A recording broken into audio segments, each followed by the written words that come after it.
Fala, João Alex, ouvintes da Rádio Santa Cruz FM. Estamos de volta girando pela cidade. Eu falo aqui da vigilância ambiental, esse importante órgão, né, que tem esses cuidados com várias zoonoses, o controle de zoonoses do nosso município. E a gente vai falar de uma delas, né, que sempre tem destaque, que é o calazar, uma doença, não é, que dá em animais, mas que pode também ser transmitido para humanos. E é sempre uma zoonose que a gente colhe informações para saber como é que está a situação aqui do município de Santa Cruz. Estou ao lado da Silvânia Dias, que é coordenadora daqui da Vigilância Ambiental, que vai trazer mais detalhes. Silvânia, queria que você fizesse um retrato. Como é que está a situação de Santa Cruz com relação ao caso de calazar? Bom dia. Bom dia, Édipo e ouvintes da Rádio Santa Cruz. Então, Édipo, atualmente, né, comparado a outros anos, esse ano eu considero que está mais tranquilo, certo? A gente tem recebido menos pedidos, né, de animais suspeitos para a gente realizar os testes, porém, é bem menos, assim, né, que vale a gente orientar bastante a importância de estar prestando bem atenção nesses sintomas, nesses animais, nessa doença, que é uma doença... Ela é uma doença, assim, preocupante, é uma doença perigosa, é preocupante nos animais, né, que pode realmente também ser transmitida para humanos. Então, atualmente, a nossa realidade com relação a calazar é estável, certo? Porém, continua sendo preocupante. Silvânia, como é que as pessoas identificam, então, um animal que pode estar com a doença? Édipo, hoje, né, a gente avalia...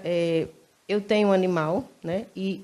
esse animal começa, eu vou falar aqui os principais sintomas, que são sintomas que a gente já, de acordo com a nossa realidade, é o que a gente mais vê, né, nos animais que são suspeitos de calazar, que é leishmaniose, mas a gente, né, o conhecido como calazar, que é o que todo mundo conhece. Então, são ferimentos, pequenos ferimentos na orelha, no focinho do animal e as unhas muito grandes. Ele começa quando vai ficando mais grave a situação, né, a doença. As unhas crescem muito rápido, começa com descamamento na pele. Você compara como uma sarna, mas aí você percebe que é um descamamento que é muito difícil voltar o pelinho do animal, entendeu? Então, assim, outra coisa principal, ele passa a ter falta de apetite, certo? Mas os dois principais sintomas visíveis que a gente, né, observa no animal é o focinho, com esses ferimentozinhos bem pequeno, e na orelha. Então, assim, principal característica, esses ferimentos e a unha crescendo. Certo? É uma doença que pode dar em cães e gatos ou só cães? Como é que funciona? Édipo, pode sim em gato, mas é muito raro. Certo? É uma coisa que a gente tem observado, a gente já pesquisou, pede orientações à regional, tudo, mas é bem raro em gatos. Então, assim, infelizmente, acho que 99%, né, das chances de ser mais para o cachorro. Né? Então, esses sintomas surgem no animal. Essa doença, ela vem através, né, o animal pega essa doença, é contaminado por essa doença através do mosquito. Ele é um flebótomo, que a gente conhecido, né, popularmente como mosquito palha. Ele é um mosquitinho diferente. A gente conhece muito a muriçoca e o Aedes aegypti, né? A muriçoca é aquele mosquito mais simples, digamos assim. Já o Aedes aegypti, né, o mosquito da dengue, ele tem aquelas pintinhas, né, branquinhas, que você consegue diferenciar da muriçoca. Já o mosquito palha, ele é mais diferente ainda. A gente fala mosquito palha, né, o nome que se dá a ele porque quando você olha ligeiramente, ele parece uma palhinha de arroz. Certo? E ele tem uma diferença também, ele não voa. Ele está ali na parede, então ele sai pulando. O voo dele é bem diferente do Aedes aegypti. Entendeu? Então, esse mosquito ele sai pulando assim. Certo? Então, dá para identificar. Algumas pessoas até chegavam aqui perguntando a gente, confundindo com os mosquitinhos que tem. Ele parece uma borboletinha, bem pequenininha. Não é aquele, gente, pelo amor de Deus. Observem, fiquem atentos, porque o mosquito palha, ele é bem parecido com o Aedes aegypti, porém, ele é todo as asinhas arrepiadas e é um pouquinho maior que aquele mosquitinho que a gente observa. Você vai encontrar muito ele nas paredes. Isso, certo? Então, assim, esse mosquito palha, ele geralmente pode estar em qualquer lugar, pode estar na cidade, pode estar na zona rural, só que ele é mais raro que o Aedes, né? Então, assim, existe a doença... Existe o mosquito, a transmissão é através dele. Não acontece, por exemplo, a transmissão de animal para animal? Não dessa forma. como outras doenças, né? A transmissão do animal para o animal e do animal para o humano é através do mosquito, apenas pelo mosquito. Ele contaminado, pica o animal, pronto, já está contaminado. Digamos que na mesma hora ele contaminou outro animal também.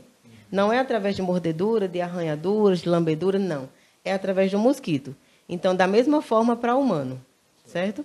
Por isso é bom estar observando, estar orientando. Muitas pessoas compram aquela coleira repelente, porque ela ajuda bastante. É uma coleira muito eficaz, certo? Então, assim, a transmissão é essa, é através do mosquito, chamado mosquito palha. É muito raro você ver, mas tem bastante. Infelizmente, tem bastante. Tem tratamento no animal, no humano? Como é que funciona? Édipo, é outra situação bem complicada que a gente, quando passa para o dono, né, o tutor do animal, é constrangedor. Né? Assim, eu vou falar do início, porque assim, as pessoas vêm aqui, né, a população vem aqui procurar essa assistência com relação a essa doença. Né? Então, animal suspeito. Algumas pessoas procuram a gente aqui para relatar sobre que o animal está doente. Às vezes é só uma sarna.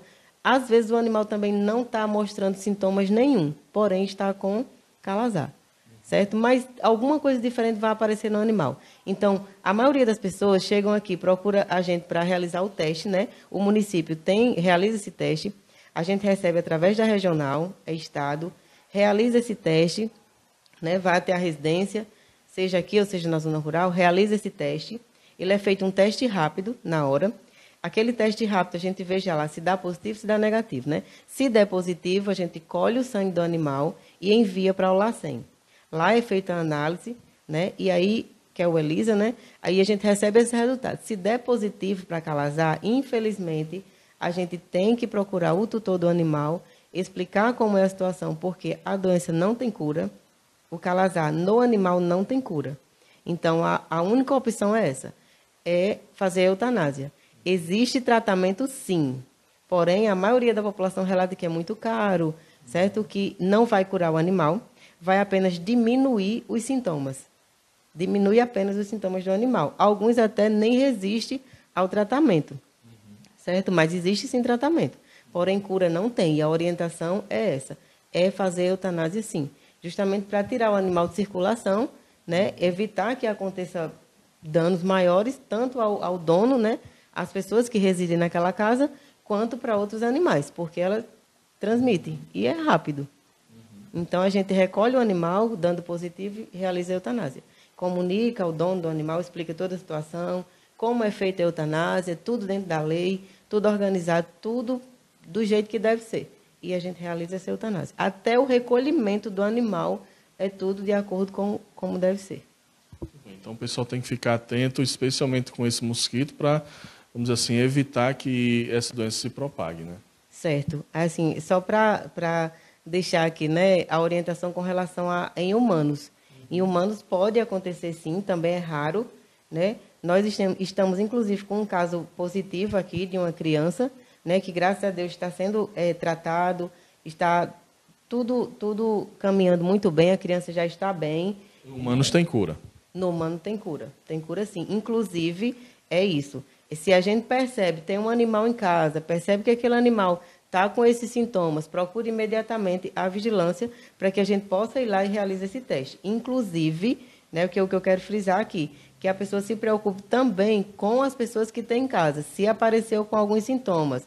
Por exemplo, no humano, é febre, tanto faz, criança ou adulto, enfim, é febre, a pessoa tem taquicardia, a pessoa tem falta de apetite também. São sintomas um pouco diferentes do animal, porque não tem ferimento. Então, no humano, infelizmente, é até mais difícil você observar a doença, certo? Então, assim, se houve aquela suspeita que tem um animal suspeito em casa de calazar, principalmente foi realizado o teste, deu positivo, é interessante que a pessoa procure o hospital, procure fazer algum exame para descartar, né? Até porque essa doença no humano é mais raro também. Como esse caso que eu relatei a você que a gente está tendo aqui, fazia muitos anos que a gente tinha tido um caso positivo no humano, né, de calazar. Porém, agora a gente teve, mas graças a Deus a situação está controlada, né? Também outra coisa, quando acontece de existir um caso humano, a gente faz um trabalho naquela localidade, orientando a população, e inclusive esse cachorro, esse animal, vizinho a essa residência dessa criança, ele foi a óbito. E a pessoa dona do animal mostrou a gente que esse animal ele morreu com uma infecção. Só que antes desse animal, a criança morou em outro lugar, então pode ter sido sim desse outro lugar. Tá entendendo? Mas aí a gente não sabe se foi um animal de rua, se foi vizinhos, então a importância de a gente estar sempre observando, né, ferimentos, alguns sintomas diferentes no cachorro, independente de que seja calazar ou não, mas procura a orientação, certo? Ok, Silvânia Dias, realmente são informações muito importantes, né, a respeito do calazar, que é essa doença, né, que existe em nossa realidade, em todo o país, né, e as pessoas precisam ficar atentas. Muito obrigado, viu? Eu que agradeço, Ed, mais uma vez, né, por poder estar passando para a população informações tão importantes, né, e dizer que a gente está aqui sempre a postos, né, todos os dias, de segunda a sexta, para atender a população nessas situações e em outras, né, e pedir assim que a população realmente observe seus animais, né, fiquem espertos com relação a esses sintomas, para que essa doença não propague, né? Não se estenda. Ok, o contato da vigilância? Sim, a gente fica localizado aqui ao lado do Iberezão, certo? E Miguel Pereira Maia, o bairro. E o nosso contato é o 3291-4251. E outra coisa, pedir para a população também seguir a gente no Instagram, certo? Que é Vigilância Ambiental SC. Pronto, seguir. E qualquer informação, qualquer pergunta, denúncia, podem ficar à vontade, que todo momento tem alguém para responder a toda a população, nesse número e no Instagram também. E agradecemos mais uma vez a Silvana Dias. Informações importantes sobre essa zoonose, o pessoal ficar sempre alerta para que se evite, né, maiores problemas na cidade. Voltamos aos estúdios.